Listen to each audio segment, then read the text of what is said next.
Sabi po ni Ramon Tulfo, basahin po natin para mas maganda. No? Ito po ang sinabi ni Ramon Tulfo. Ito po, Ramon Tulfo. PNP Chief General Romel Marbil is applying. O, ito po makinig po kayo Ito po, si Ramon Tulfo ay kolumnista, taga-media. O, bakit po ito? Hindi rin malinaw yung kanyang meron lang siyang source. Yan yung problema Pag ang vlogger, bawal magkaroon ng source.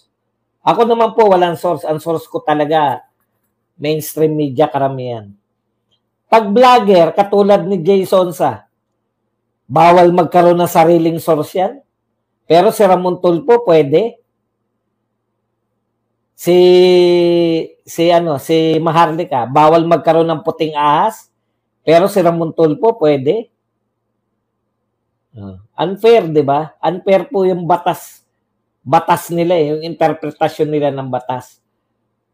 Pag nagpatupad po kayo ng freedom of the press sa mga media, kasama po sa freedom of the press yung mga vlogger. Hindi po stricto yan para lang sa media. Wala pang vlogger nung ginawa yung batas na yan. Kaya ngayon, meron ng vlogger, meron ng social media, isasama nyo sa may karapatan ding magpahayag. Okay, tuloy natin sinasabi ni Ramon Tulfo. PNP Chief General Marbil is applying for a second extension. Second extension? A very reliable source told me. Marbil's stay as Chief of PNP was extended until June 12, 2025. Na-extend na po yan May first extension. Sabi ni Ramon Tulfo, humihiling ngayon ng second extension. Aba? Okay po yun kung napakaganda ng ginawa ni General Marbil abang siya ay Chief of PNP Chief. Tuloy natin ang pagbabasa. Okay. He was supposed to have retired February 5, 2025. So may extension hanggang June 12.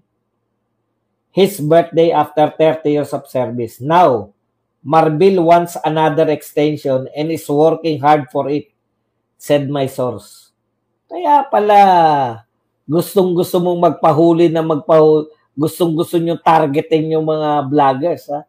Now, Marbil wants another extension and is working hard for it, said my source. Under Marbil's watch, kidnap for ransom. Makinig kayo, Auntie Claire, si Ramon Tulfo to. Media to, hindi to vlogger. Under Marbil's watch, kidnap for ransom and other heinous crimes such as a Korean tourist being shot dead in broad daylight in Angeles City are rampant. Kapal naman ng mukha mo, sir. Yan po. Sinabihan po officially. Sinabihan po ni Ramon Tulfo itong si PNP Chief Marbil ng ang kapal naman ng mukha mo, sir. At listener ka. Iniisip ko lang, paano kaya kung hindi na PNP Chief si Marbil? No? Alam niyo po, karamihan po na sa mga nagiging PNP Chief, lalo na po yung panahon ni Duterte, sikat lahat Pag tumakbo sa politika, nananalo, di ba? Ano kaya mangyayari kay Marbil? Ano kaya mangyayari kay Marbil? Alam niyo sa totoo lang, pwede na siyang patakbuhin sana kung kasinsikat siya ni Bato. Nung PNP Chief si Bato, pag-retiro, pwede na sana siyang patakbuhin, no? Sa palagay ninyo. Ako, sa tingin ko, mawawala na lang si Marbil sa limelight Kasi wala naman po siyang kakaibang nagawa bilang PNP Chief. Kaya, yun lang, no? Ano kaya ang pakiramdam niya ngayon nung pag wala na siya sa serbisyo at hindi na lang siya pansinin ng mga tao? Lalo na ng mga kapwa niya opisyal. Okay. Huwag na raw akong magtaka. Punta po tayo rito sa bukod po kay Marbil na insulto po sa talino ng mga tao. Alam nyo, sa totoo lang, eto talaga, matapos sabihin ni Anticler yan, at talagang kahit nagbibiro lang tayo, malaking factor, no? BBM.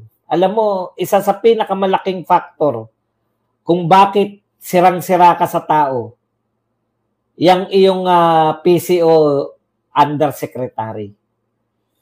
Kasi pag nagsalita si eto hindi ko po sasabihin bobo si wala. Hindi po mahina utak ni Anticler. No, dinedeklara ko po 'yan. Ang problema kay Anticler, itinuturing niyang mahina utak ng mga Pilipino. Insulto sa katalinuhan ng mga Pilipino yung mga binibitawang pananalita ni Anticler. Real talk po. Nakaka-insulto po. No? Nakaka-insulto po sa talino namin. Lahat ng mga sinasabi mo. Tinatanong ka, bakit, sa tingin mo, bakit mababa yung rating ni Pangulong ni BBM? Ang isasagot mo dahil sa fake news. Tapos, nung tinanong ka ni Ted Filon, na anong masasabi, hindi naman siguro fake news. Na yun Doon na siya na-identify na ang paliwanag niya sa lahat ng bagay, fake news lang yan. Si BBM, hindi palpak yan. Fake news lang. Parang, ang hirap tanggapin, nakaka-insulto. No? Tapos ngayon, yung interview niya naman kay Ted Filon. Tingnan nyo, kung hindi kayo ma-insulto dito sa sinabi ni Anticler. Di ba ang linaw ng tinanong ni sinabi ni Dalawa po yung nakaka-insulto sa aming pagka-talino namin ngayon Una, tong kay Anticler, yung sinasabi niya na to.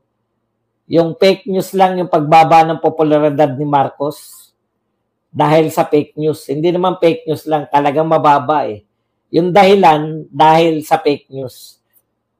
Insulto na yun. Pero ito po ang pinaka-insulto sa lahat ng sinabi ni Anticler. Ulitin ko lang. Ang mga nag-news talaga is yung mga isolated cases. Katulad niyan. Yung tinatanong ni Ted Filon, hindi nyo po masasabing fake news kasi nababalitaan namin. Mayat-maya may patayan, mayat-maya may kidnapping. Nababalitaan po namin sa media. Siguro naman hindi niyo masasabing fake news 'yon. Ito po ang sagot niya. Ang mga nag-news talaga is yung mga isolated cases. Katulad niyan. Kasi po ako ngayon, paglabas ko sa bahay, wala naman ako nakikitang saksakan. Pag nagpupunta ako sa palengke, wala naman ako nakikitang snatching. Alam mo, Anticler, parang nakaka-insulto na yung mga sagot mo, no? Lalo yung pinangangatawanan na wala talaga. Bakit mataas pa rin po ang presyo ng bigas ngayon? Kagagawan niya ni Cynthia Villan. Talaga? Isang senador, pwedeng maging dahilan yung pagtaas ng presyo? Isang batas? Kaya nga may presidente, di ba? Titiyakin niya.